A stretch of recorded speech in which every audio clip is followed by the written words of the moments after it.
Hi guys, James at RampantLionReviews again for you today with another beer review. For this one we are going to stick to Sweden and we're going to have a look at another brewery who I have never tried anything from before. So for this review we are going to head to Dalarna county, a little bit to the northwest of Stockholm. We're going to a little town in the southern part of the county called Smedjebacken, and we're going to have a look at my first ever beer from Bergslagens Brygghus. So this one is called the Dubbel IPA, or Dubbel IPA as the Swedes might say, and I think you can tell from the name of the beer that it's a double IPA. This one comes in at 8% ABV, and this was released as part of the May release in the local småskaligt assortment that Systembolaget are doing every month. So really curious to see how this one turns out. As I said, another brewery who I've never tried anything from before, but one of the great things about the Swedish beer scene is that the standard of home brewing here has been so high over the last decades because of how strict the alcohol laws have been. You really can find some gems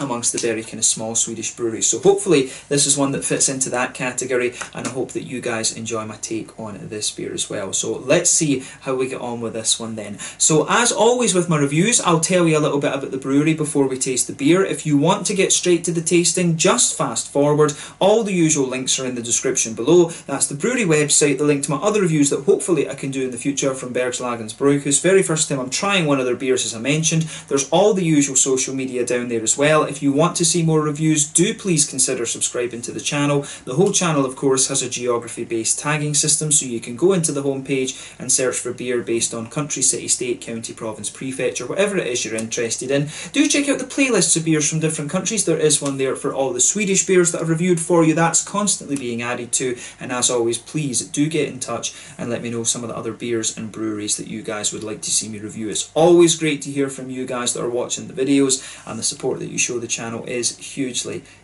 appreciated. So anyway, to tell you a little bit about Bergslagens Brygghus then, on to my brewery notes. So as I've mentioned to you already, Bergslagens Brygghus are based in a little town called Smedjebacken in the southern part of Dalarna county, kind of to the northwest of Stockholm here in Sweden. So it's kind of right in the middle of Sweden actually, because Sweden is a very long country. But the company was founded back in 2014 by 5 partners. This is Stefan Funke Ored, Mikael Holmlund, Björn Åge Håkensen, Erling Ness, and also Stefan Midea as well. So 5 partners in this one. But the brewery itself is located in an old fire station, which is a really nice and very kind of unique building when you actually look at the architecture of it. It's a very old kind of brick building with this really very unique kind of fire practice tower actually. But the fire station was built back in 1914 and it stayed operational until 1981, after which it remained empty for a number of years. And when they first approached the municipality to take over this building, they said no to the idea of a brewery, but they were later granted access to the building in 2014 after, you know, some extensive paperwork, as is always the case in Sweden. But since then, between 1,000 and 2,000 hours were put into renovating the building, so a hell of a lot of work went into changing this into a brewery. And this came all before they released their first beers in May of 2015. They got their beers into Systembolaget soon after that, and in the first year of production they produced around 7,000 litres of beer, and then this reached 15,000 litres of beer in 2017, and I think they increased it further in 2018 as well. But they do have a complete capacity, or a total capacity, of somewhere between 50 and 60,000 litres of beer per year. They started brewing with a very small 200 litre brewing plant originally, but this was later upgraded to a 1,000 litre system, and they've gradually upgraded their fermentation capacity over the last few years, hence the increase in the brewing capacity. But as of June 2020, when I'm filming this review for you, they've produced around 25 different types of beer, and there are a few of them that are available nationwide through the Systembolaget order system. But a very new brewery, but I think it's fair to say that these guys are one of the most uniquely located breweries that you're going to find in the country actually. So yeah, this is one, it would be really cool to visit these guys at some point and take a look at the old firehouse, but as is the case with a number of these very kind of rural breweries, you're going to find them in very interesting locations. There is the train station brewery, which is located in another very small town a little bit, you know, somewhere around the kind of Stockholm area as well. So you will find breweries in very, very interesting locations that have been converted in Sweden, of course. So yeah, a very, very interesting little company, this one, and hopefully I can try a few more beers from these guys in the future. But that's all I'm really able to tell you about the brewery for the moment. If you want to learn more, of course, you can check out the brewery website. If you want to keep up to date with the latest goings on, I'd recommend that you follow the Facebook and Instagram to keep up to date with that. And if you are interested in the different beers that these guys have done, then you can check out the Rate Beer, Untappd and Beer Advocate pages to learn more about those. So yeah, let's get on and actually have a taste of this beer then. I'm very, very curious to see what this has in store for us. So yeah, as you can see, this one has an almost, I would say it's like the Red Baron, but you know, the Red Baron was actually like a triplane. This one looks more like a kind of British plane, to be honest with you, like the Sop with Pup or the Sop with Camel. This is me showing my aviation nerd side. So yeah, it's basically a red version of a kind of Sop with Pup or Sop with Camel, which is kind of interesting. But yeah, there you can see the Bergslagens Brygghus symbol taken over where the roundels would be, and you can also see I love SMB, which I'm guessing means I love Smedjebacken. I'm guessing it's one of these kind of things there. You can see that right on the tail of the plane along with the kind of peace symbol there. But yeah, it tells you on the side here a little bit about the brewery, which it basically says that the beers are handmade inside an old fire station, and you know, we want to offer you beer with high quality and creativity that gives you a nice tasting experience, basically. So yeah, nicely done. There is the Bergslagens Brygghus symbol there, which is quite nicely done, and it is of course just a plain silver bottle cap on this one. But like I said, this beer was released as part of the May 2020 Lokal Småskalig assortment in Systembolaget, and hopefully it turns out to be a very nice beer. If I hold this one up, it is a bottle conditioned beer. You are getting a little bit of sediment at the bottom of the bottle there. But let's get it out and we'll get on with the tasting then. I'm very curious to see what this one has in store for us, and hopefully this turns out to be a very, very nice beer. You know, I found some really interesting beers from very small breweries in Sweden over the last little while. Ones that spring to mind would be the Dubbel IPA from Emmaboda Brewery or Brygghus, which was down in you know, Kalmar, Småland area, and also the one that I had from the name of the brewery, the one in Untappd. That's going to annoy me now. There's a really nice little brewery in Untappd, and it's gone right out of my head. I had a collaboration between them and Breakeriet recently, but yeah, you will find some really, really nice. Idlewild, that's it, Idlewild Brewing Company. Their future-proof West Coast Double IPA was beautiful. So I mean, amongst the small breweries in Sweden, as I say, you can find some very, very quirky beers actually. So hopefully this one is no exception to that rule. So as you can see with this one, this is poured a really nice kind of bright. It's leaning towards the yellowy side of the amber scale, but it definitely has a little bit of an amber tint to it. You could see there was about a quarter finger of a frothy cream coloured head on this one. One or two big bubbles sticking towards the side of the glass, a few little ones going up towards the bottom of that head there, but the head is fading away to be a very, very thin foamy layer, and it's just, you know, there's a few little islands, if you like, of foam sitting on the top of that one. But overall, a very, very nice looking beer, this one, and pretty much what you would expect from an IPA. It doesn't actually say on the bottle, I don't think, whether it is going to be a New England or a West Coast. It doesn't, you know, it doesn't tell you. It just says it contains corn malt, and doesn't say hops or oats or anything like that. So maybe this one is more intended to be a sort of West Coast IPA. But of course, when we actually taste it, we can sort of determine that. We can determine it a little bit from the aroma as well. But as you can see, a lovely, more bright, yellowy leaning amber coloured beer, this one, and it is an 8% double IPA as well. So yeah, let's have a little look at this one then in the aroma and see how we got on. Nothing overly surprising about this beer in terms of its appearance when you consider what style it is. So let's have a look at the aroma and see how we do. That actually smells pretty damn nice, I have to say. So yeah, straight away with this one you get a nice little bit of a kind of bready quality to it. There's definitely that kind of pale malty kind of base to it. You can smell a nice kind of white bready quality in there. There's some sweet kind of biscuity notes. There's a little bit of a kind of sweeter caramelly element to it as well, but it definitely smells a little bit thicker. You can smell this one. I wouldn't be surprised if there is just a wee bit of an oaty kind of quality to this beer as well, actually. So yeah, nice little bit of a kind of white bready backbone. As I say, it gets a little bit kind of McVitie's digestive biscuity like on top of that. There's a bit of a stronger caramelly note in there as well, and there are one or two little almost woody. There's almost just a little touch of a woody undertone to this one as well, which I think is really quite interesting. So yeah, I like how the malty side of the aroma comes across in this one. It's got a good balance. I think in terms of its aroma, I suspect that this one is going to be more of a West Coast IPA, but I'm not sure about the hops. I mean, the hops might have dropped out of this one a little bit in fairness, but it doesn't smell overly dank and bitter, but I'm sure we'll get more of that in the actual flavour of the beer when we taste it. But yeah, in terms of the hoppy side of things then, there is a little bit of earthiness coming out of this one. You've got some nice floral aromatic spice. There is something that tells me there might be a bit of Columbus in here as a bittering hop. There is just something from experience that's telling me that, because it's got quite a distinctive, almost spicy quality to it.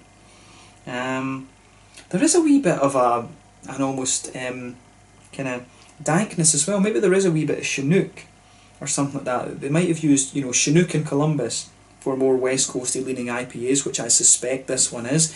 Columbus and or Chinook are very common kind of early addition hops, and there is just something about this beer that's telling me that might be what's going on in here. So yeah, nice little bit of a kind of spicy floral note, a bit of a darker kind of piney resin underneath, and you have got a little bit of a lighter kind of grassy quality there. But I would say that overall the green side of the hops, or the green side of the beer, is really leaning towards that nice floral aromatic kind of darker end of the spectrum actually. So I like how that goes together in this one. So yeah, I really like that about this beer. This one, to me, there is something that's telling me this is going to be a kind of old school, classic West Coast type of beer. And if you've been watching the channel recently, you will know this is something that I've been complaining about. I've been missing these West Coast IPAs. So I've got my fingers crossed for this one. As I say, the Future Proof from Idlewild a couple of months back was a really nice discovery. So I wonder if this one is going to be the same. So yeah, in terms of the fruity side of the beer then, this one to me has a good little bit of an orangey character to it. I do wonder if there's a bit of Amarillo in this one. It could be Mosaic right enough. There is a wee bit of a kind of tropical fruit note to this one. There is just something about this beer that I think is a little bit old school, so I've got a feeling that it could be like a Citra Simcoe Amarillo or a Citra Simcoe Mosaic. It could be something like that that's going on here. You do get a little bit of the darker kind of tropically fruit notes out of this, some passion fruity notes, a little bit of an almost mango-y quality there, and you're also getting a little bit of an orangey note too. And I don't know, I mean, there's maybe a little bit of a kind of citrusy, zesty note, so you might have something along the lines of like Centennial or whatever in there. Centennial will always give you some of those lemony sherbet notes. There is just a wee bit of a citrusy zest about this beer, but then again, it does have just a wee touch of lemon to it at the front of the nose actually. But yeah, it's got a really nice, it really has a very nice combination of different aromas and things to it, this one. So yeah, the fruitiness is a little bit old school, as I say. I suspect there might be Simcoe, Citra and maybe Amarillo or Mosaic in this one. There is just something that's very distinctive about the combination of fruits in here. Bit of mango, bit of passion fruit, a little bit of a kind of orangey, oily orange, tangerine sort of thing. A few little tropical fruit complexities, maybe a little bit of a kind of gooseberry-ish, lychee type note, which might indicate Citra. And you've also got a little bit of just a kind of citrusy zesty thing, which could be a little bit of Centennial, but I do suspect either Columbus or maybe even a bit of Chinook in the as the bittering hop in this one. Mosaic might also explain a little bit of the earthiness that you get out of this beer as well. But yeah, it smells like a really old school or more West Coasty leaning IPA, this one. So yeah, take a little bit of time and enjoy the aroma of this one before you get stuck in. It has got a really old school vibe about it, but let's have a taste of this then and see how we go on. This one is the Dubbel IPA, coming in at 8% ABV from Bergslagens Brygghus in Smedjebacken in Dalarna county here in Sweden. Let's get stuck into this one, my first ever beer from this brewery. Slange, skål.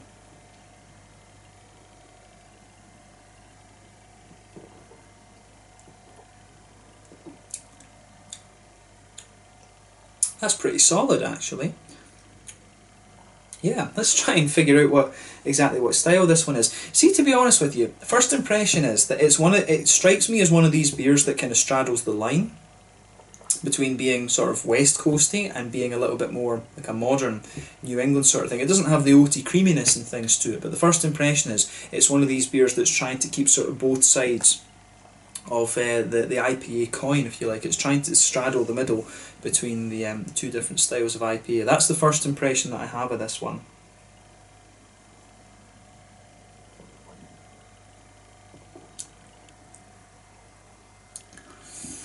So yeah, I like how that goes together though. I will say straight away, this was a solid beer. And this is my first experience from this brewery, and it does make me curious to try some of the other things that they've got available. So after this one, I might need to see about getting like a stout or something like that, trying something from the dark end of the spectrum from these guys. Because this is really pretty damn solid. And as I've said to you, you know, when you go around some of these very, very small breweries and things in Sweden, you can find some, you know, you really find some gems. Like I said, Idlewild, I found their Future Proof West Coast Double IPA, and that was great. There was Emmaboda Brygghus in Småland, and I was really impressed with both their stout and the IPA that I had from them. So, you know, it just shows you the standard of homebrewing in Sweden is such that you will find really, you know, if you go through that local and småskalig list, you can find some, you know, really random ones. And I don't know what the reason, I don't know why I picked this one. I really don't know why I picked this particular beer, to be honest with you. I can't remember what it was that made me pick this one out of the list. It might have been the art, the fact that it had a plane on it, you know, in my family's Air Force background and stuff. It could well have been that. But I just usually go through the list and try and look for breweries that I've not tried anything from before. So it may well have been that. But this is just one, as I say, that caught my eye, and it's turned out to be a pretty solid find. So to Bergslagens Brygghus, well done with this. This is a solid beer, and as I say, this is my first experience with this brewery, so yeah, good things ahead for these guys, I think.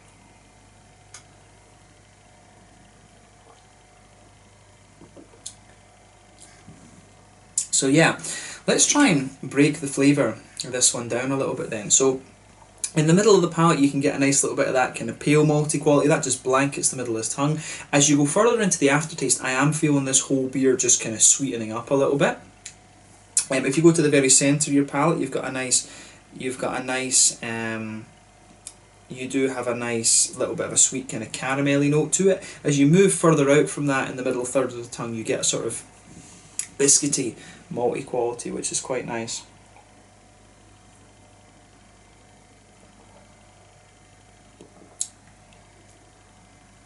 Yeah, I do like how that goes together in this one. I mean, the as I say, there is just something about this beer.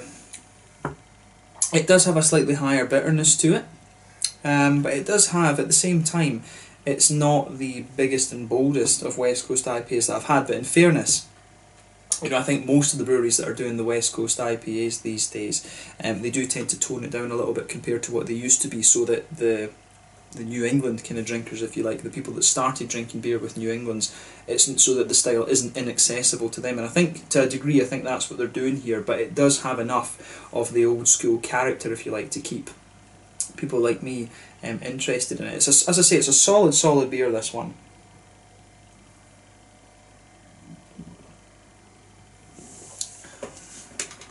So yeah, as I say, middle of your palate, solid kind of bready base there, bit of a sweet caramel in the middle of the tongue, a little bit of a kind of biscuity note as you move kind of further out from that. If you go to the back corners of the palate and move back a wee bit, you'll get a few little kind of woody undertones to it. And as you go towards the back third of the tongue, there's a nice little bit of a kind of grainy, bready sort of thing.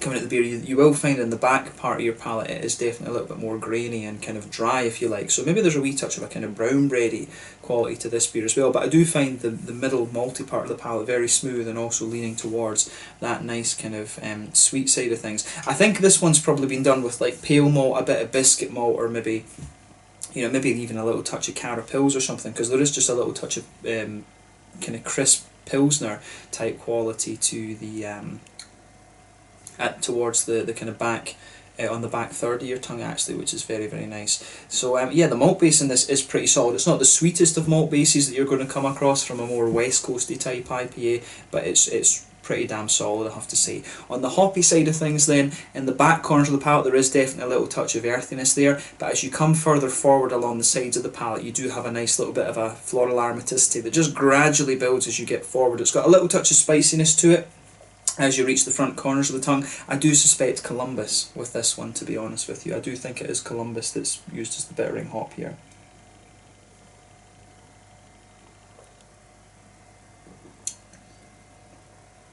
Yeah, there is just something distinctive about that spiciness in there. I don't think Chinook, I was picking up a bit of Chinook in the aftertaste this one, but I do think it's more likely to be Columbus. But as you go round the front curve of the palate, it's just a little bit lighter and more grassy. Then behind the front curve of the tongue, that's where you get the nice oily bubble, where the juicy fruity esters start to roll their way out of the beer. And again, there is just something that's a little bit more old school about this one. I do suspect there's a kind of combination of maybe Citra, Simcoe and either Mosaic or Amarillo coming out of this one. Some of the earthy characters that the beer has do make me wonder if it's more Mosaic than Amarillo, because the orangey notes that you get out of it are not the most oily as you would usually get with Amarillo.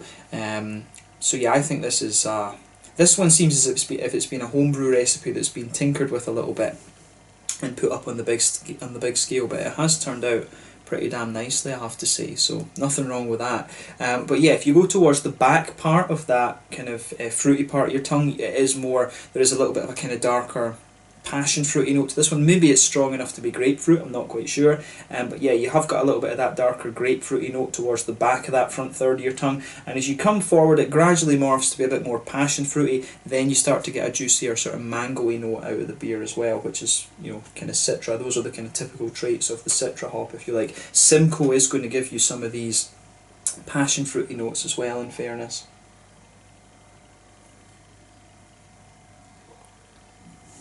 And I feel like I'm saying that I'm pretty certain it's these hops in here. You know, I could be wrong about this. I really could be wrong about it. You know, there's several hops that could give you, you know, there's several hops that could give you this kind of tropical fruit quality. You know, Galaxy is one. It could give you that. It's a very strong passion fruity hop. You've got El Dorado, which will give you Idaho 7, although I think the flavours in this one are too pungent for that. You've got what else do you have from the States? You know, there's various hops over there that can give you these kind of flavours. Of course, from New Zealand, you've got like the Rakau, the Riwaka. You know, you've got these kind of things that can give you those type of hop flavours as well. But I am finding the further you go into the aftertaste with this one, some of those more pungent tropical fruit, almost grapefruity notes push their way out, and it is almost a little bit reminiscent of Chinook in a way. It does. Some of the notes that come out in the aftertaste are a little bit more, you do get a bit more of an almost piney resiny note and a bit of a stronger kind of grapefruity quality coming out in the aftertaste. So there, you know, I may well have to reverse that statement I made earlier and say there maybe is a little bit of Chinook in this one. But yeah, as you come further forward on this one, as I say, it gradually, the tropical fruits evolve a little bit. As you get towards the kind of front curve of the tongue, it's got a wee bit of kind of more orangey quality to it as well. So yeah, no, that's it.